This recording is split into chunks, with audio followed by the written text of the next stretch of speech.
For my research question, I ask how was the United States able to go from a production capacity and capability of building fewer than 6,000 aircraft in 1939 to one able to build over 96,000 first-rate aircraft in 1944?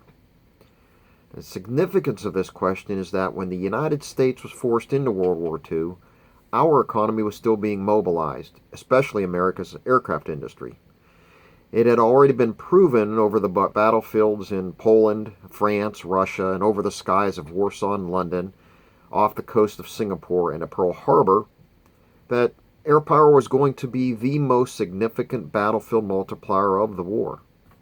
Now, understanding this, the United States had to devise a plan to move from an aircraft production capability that ranked 44th in the world to one that could build a global air force while at the same time be the arsenal of democracy for its allies.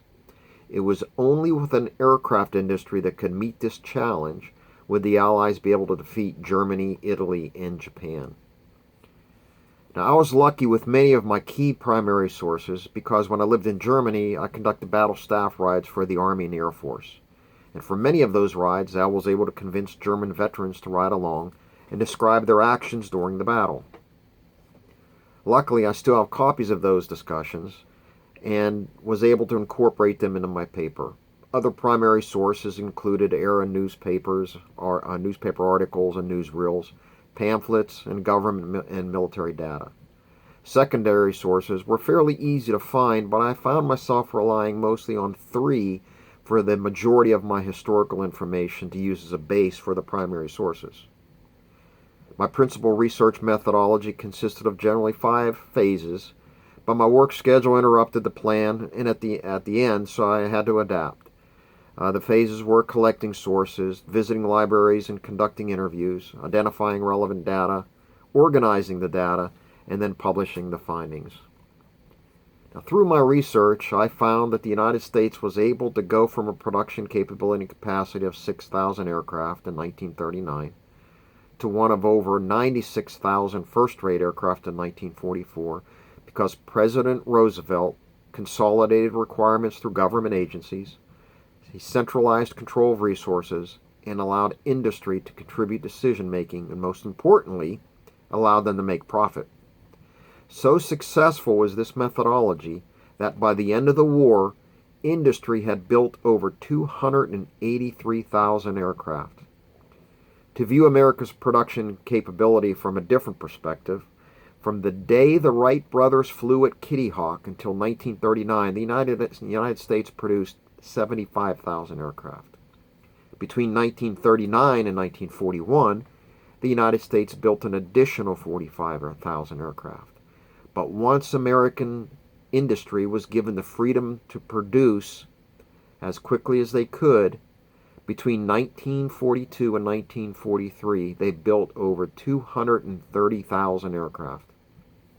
By comparison, during the same period, Great Britain and the Soviet Union combined only built 177,000 aircraft, while Germany and Japan built only 132,000, with most of them being inferior to America's airframes. Now, the United States began World War II at a distinct disadvantage. Our allies and enemies had been at war for years, and their economies were geared for war, some more than others. Their industries had had the time to perfect their production methods, again, some more than others, and their population was used to supporting the war effort. But the United States, we possessed none of these advantages. But what we did have was the ability to benefit from a democratic government willing to take nominal control of the economy, while at the same time allowing America's capitalist spirit to flourish and the American work ethic and patriotic passion to thrive. By understanding and using these advantages, the United States effectively combined government control and capitalism. To put it another way, America's enemies ignored the industrial, logistical, technical, political, and human base of modern war. America did not. Thank you very much, and have a wonderful weekend.